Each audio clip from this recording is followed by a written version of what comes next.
Well, welcome back to NewsNation Live. Cases of a respiratory virus known as RSV are on the rise across the U.S., targeting young children and infants. For more on the surge, let's bring in Dr. Monica Gandhi. She's a professor of medicine and associate division chief of the Division of HIV, Infectious Diseases, and Global Medicine at UCSF. Thank you so much, UCSF, excuse me. Thank you for joining us this morning. Thank you. Yes, we wanted to start simply by sharing what is RSV and its impact on children.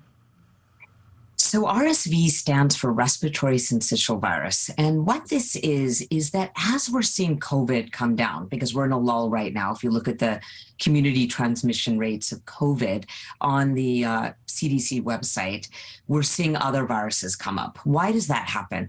Because there's a process called viral interference, which over the last 2.5 years, we've basically seen COVID. And a lot of our other RSV, adenovirus, human metapneumoviruses, other viruses we didn't see. But we did see RSV at one point. Remember May 2021, again, another lull, lots of vaccination in the country.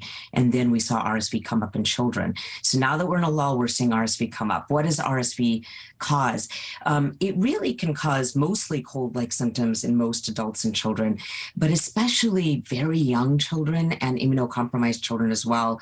It can cause serious illness. It can cause more of a pneumonia, of a deep respiratory infection. And luckily, there are two advances in the world. One is that we actually do have an inhaled treatment for children called ribavirin, an antiviral. And the other is that pregnant women can get RSV vaccine in their third trimester, protecting their neonates.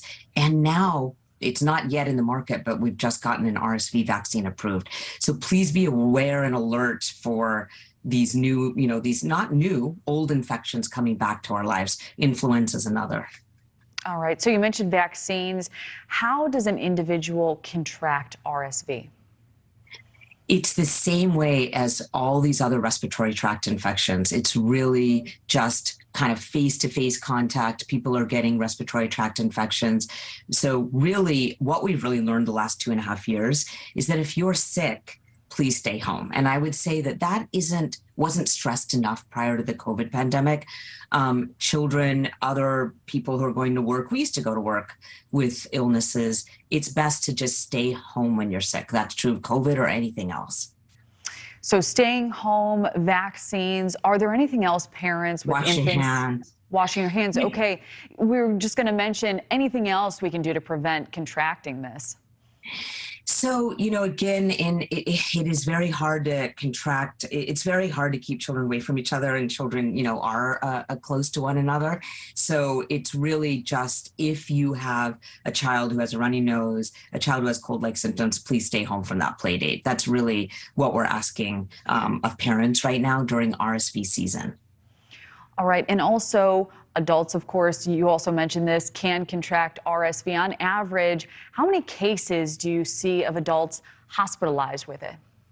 So RSV is not common in immunocompetent or young adults, but essentially in older adults, it's part of all the respiratory pathogens that can affect 80-year-olds, for example, with other medical conditions. We will absolutely see RSV in the hospital. There is now a new RSV vaccine for adults. Again, had just finished its phase 3 clinical trials. This is over 65-year-olds.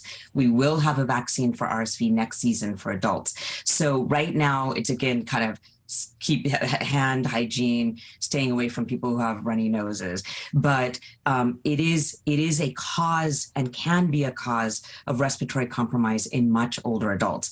It's not all COVID this year. Because COVID is going down, because we have so much more immunity in our population, we have to think about RSV, and we have to think about influenza in adults as well. And I think you answered this partially, but it's also flu season we were talking about. COVID-19 remains a factor. Would you say that the uptick in RSV cases have anything to do with the two?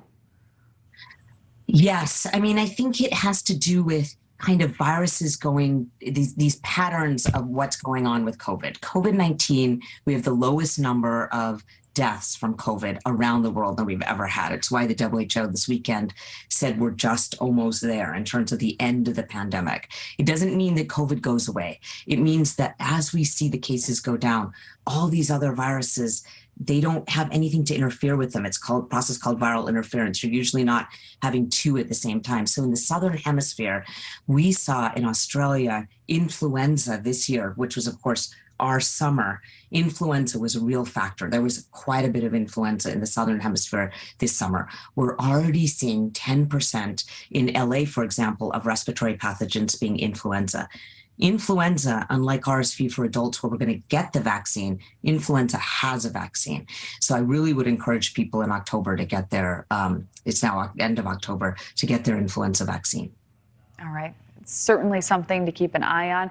Dr. Monica Gandhi, professor of medicine at UCSF. Thank you for joining us this morning. Thank you. Thank you for watching. Go to newsnationnow.com to find NewsNation on your television provider. And don't forget to click the red subscribe button below to get more of NewsNation's fact-driven, unbiased coverage.